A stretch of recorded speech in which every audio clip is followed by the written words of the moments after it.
YouTuber Ranveer Allahbadia कानूनी मुश्किल में फंसते नजर आ रहे हैं। हाल ही में एक इंटरनेट शो के दौरान पेरेंट्स को लेकर आपत्तिजनक टिप्पणी करने पर उनके खिलाफ एफआईआर दर्ज की गई है। इसके अलावा 2 और लोगों के खिलाफ भी पुलिस में शिकायत दर्ज कराई गई है। इधर महाराष्ट्र के मुख्यमंत्री देवेंद्र फडणवीस ने भी इस पर कड़ी कार्रवाई का भरोसा जताया है। वहीं कांग्रेस ने इस बयान को लेकर आपत्ति दर्ज कराई है। मुख्यमंत्री फडणवीस ने अलाहाबादिया के खिलाफ कड़ी कार्रवाई की चेतावनी दी है। उन्होंने कहा कि अगर सीमा पार की गई है तो कार्रवाई की जाएगी। बोलने की आजादी को हल्के में नहीं लिया जा सकता। मुझे भी इसकी जानकारी मिली है, मैंने अभी तक उसको फर्स्ट हैंड देखा नहीं है, लेकिन बहुत भद्दे तरीके से कुछ चीजों को कहा गया है, प्रेजेंट किया गया है, ऐसा मुझे भी पता चला है, जो बिल्कुल गलत है। फ्रीडम ऑफ स्पीच सभी को है, लेकिन हमारी फ्रीडम वहां समाप्त हो जाती है जब हम किसी और के फ्रीडम पर इंक्रोच करते हैं, और इस प्रकार का इंक्रोचमेंट ठीक नहीं है। मुझे ऐसा लगता है कि अभिव्यक्ति इसकी भी कोई मर्यादाएं है। हमारे समाज में हमने अश्लीलता के भी कुछ नियम तैयार किए हैं, अगर उनको कोई पार करता है तो ये बहुत गलत बात है। अगर ऐसी कोई बात होती है तो उसके ऊपर कार्रवाई होनी चाहिए। मुंबई पुलिस आयुक्त और महाराष्ट्र महिला आयोग में अलाहाबादिया के अलावा सोशल मीडिया इन्फ्लुएंसर अपूर्व मखीजा और कॉमेडियन समय रैना के खिलाफ भी एफआईआर दर्ज कराई गई है। बियर बाइसेप समेत कई यूट्यूब चैनल चलाने वाले अलाहाबादिया ने रैना के आयोजित शो इंडियाज गॉट टैलेंट में माता पिता को लेकर आपत्तिजनक टिप्पणी की थी। उनके इस बयान को लेकर सोशल मीडिया पर भी जमकर आलोचना हो रही है।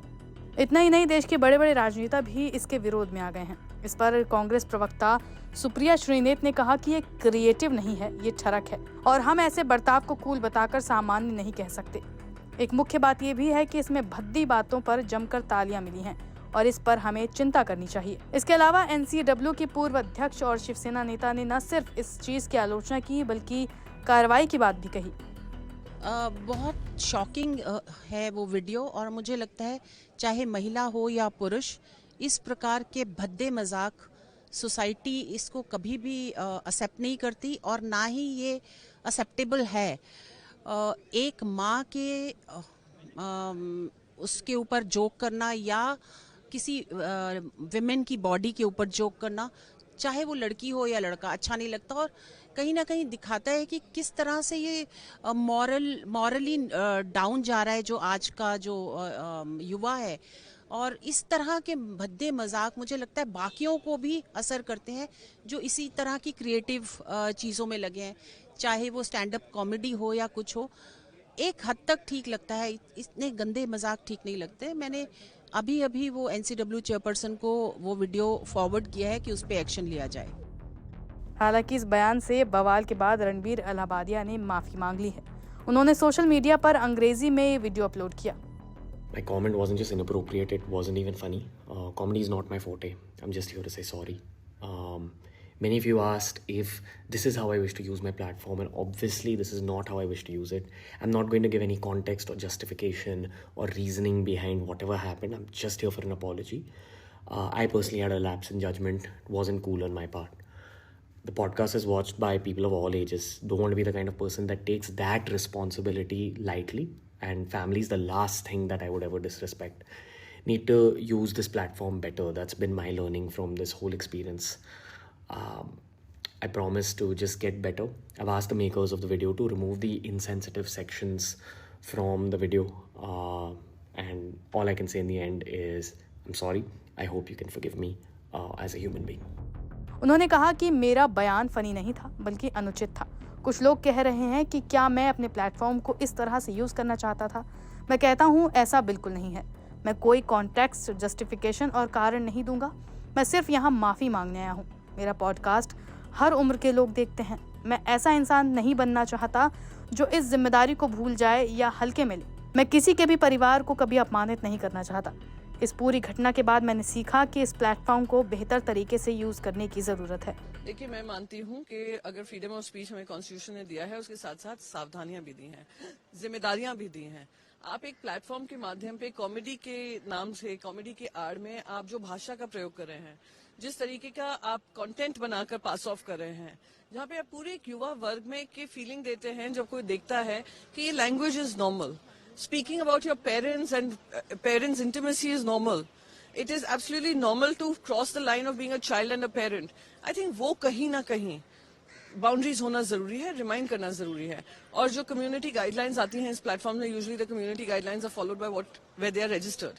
तो वो भी community guidelines, keeping in mind the sensitivity and constitutional morality, that is their responsibility, ये करनी पड़ेगी. मैं ये तो आईटी कमेटी में मैं इस मुद्दे को उठाने ही वाली हूँ. पार्लियामेंट स्टैंडिंग कमेटी में आप कह रही हैं उठाएंगे इस चीज को, और क्या आपको लगता है कि सोशल मीडिया प्लेटफॉर्म्स की भी जिम्मेदारी है? देखिए, सबसे पहले तो जिम्मेदारी उनकी होती है जो इन सोशल मीडिया प्लेटफॉर्म्स का इस्तेमाल कर रहे हैं, और अगर इररिस्पॉन्सिबली कर रहे हैं तो कार्रवाई उन पे भी होनी चाहिए. साथ ही साथ प्लेटफॉर्म्स को ये समझना होगा कि you can not just be making profit out of us. और जब रिस्पॉन्सिबिलिटी आती है अकाउंटेबिलिटी की, उसमें आप कहीं ना कहीं लूप होल ढूंढकर आप कह दें कि आपके क्षेत्र में नहीं आता है, आपकी जिम्मेदारी नहीं होती है. I have myself been at the receiving end. जो स्लैंडर कैंपेन्स चलते हैं, यूट्यूब पे कोई वीडियो बना देता है और फिर वो दूसरे पिकअप कर करके और उसको बढ़ाते हैं, और यूट्यूब अपना हाथ पीछे कर लेती है कि नहीं, हमारे कम्युनिटी गाइडलाइंस को नहीं वायलेट करा है.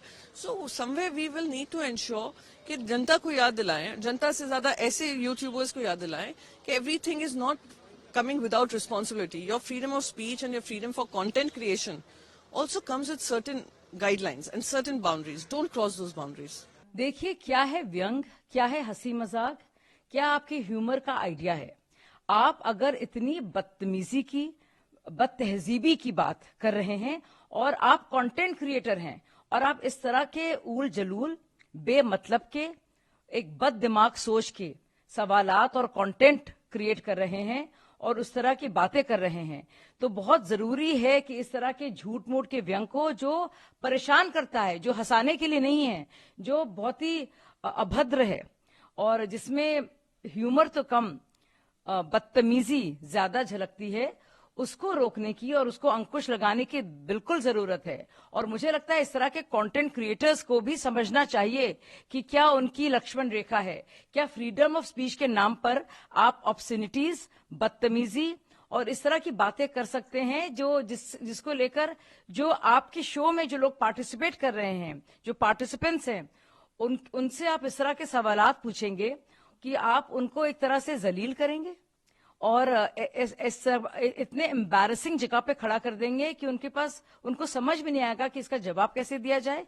क्या इस तरह की बातें कोई किसी से भी कर सकता है? क्या कोई दोस्त भी किसी दोस्त से कर सकता है? तो ना तो ये ह्यूमर है, ना तो ये व्यंग है, ये सब बदतमीजी है और अश्लीलता है और इसको रोकने की जरूरत है.